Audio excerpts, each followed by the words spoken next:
Every weekend, in a quiet suburban neighborhood, there is a specific type of person who wakes up at 6 a.m. They aren't heading to the office and they aren't hitting the gym to beat the morning rush. Instead, they're heading straight to the garage to spend hours with a machine that, by all logical standards, already runs perfectly fine. They are installing parts that cost more than some people's monthly rent. To their friends, it looks like an obsession. To their family, it looks like a massive waste of money. But to the enthusiast, every single bolt turned and every modification made is absolutely essential. This isn't actually a story about cars. It's a story about the deep, hidden layers of the human psyche. When someone decides to lower their suspension, swap an exhaust, or reprogram an engine, they aren't just messing with metal and grease.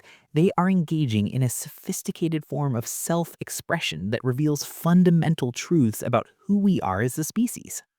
Think about this. A car is one of the few possessions we don't just own, we inhabit it. For many of us, it's a space where we spend more time than our own bedrooms. So, when someone modifies that space, they are essentially decorating their home or choosing their outfit. The difference? This home moves through the world, broadcasting the owner's identity to everyone who sees it. Research in consumer psychology suggests we form emotional attachments to objects that reflect our ideal self.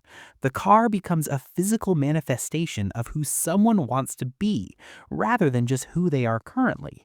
Imagine a 23-year-old in an entry-level job driving a modified Honda Civic with racing seats and a turbocharger.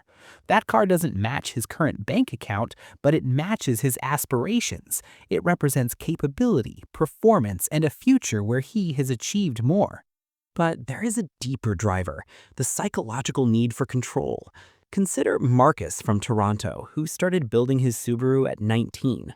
Growing up, his family moved 7 times before he even turned 18. He never had a stable group of friends or a room that felt like his own.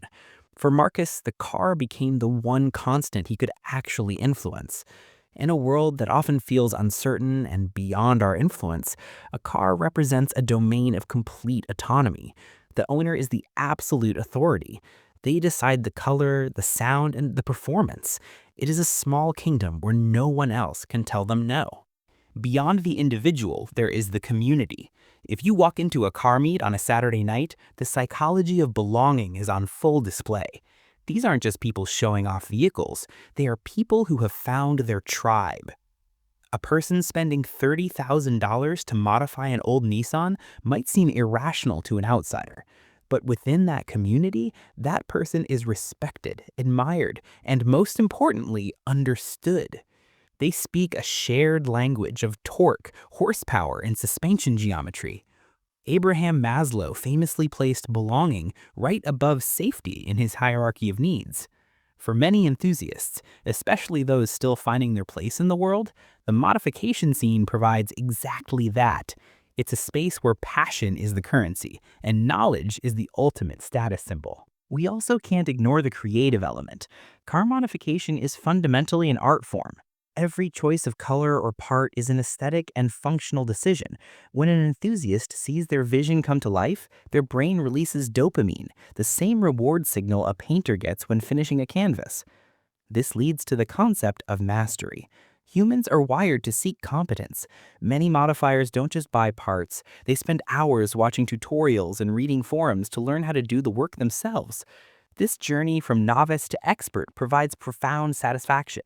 They enter what psychologists call a flow state, a mental zone where focus is so deep that they lose track of time.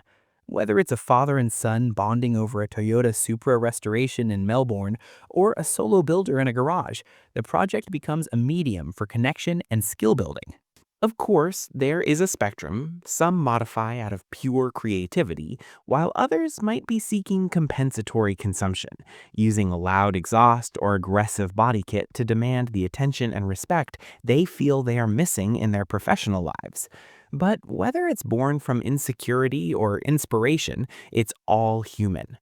The car enthusiast isn't fundamentally different from the artist, the musician, or the athlete. They have simply found their specific avenue to meet universal human needs. It's therapy, it's community, it's identity. So the next time you see a car that seems a bit too much, remember, there's a human story under that hood. If you enjoyed this deep dive into the human code, make sure to hit that subscribe button. And if you'd like to support the channel so we can keep decoding the world around us, check out the link to my Buy Me a Coffee page in the description. Every bit of support helps us stay independent and keep building.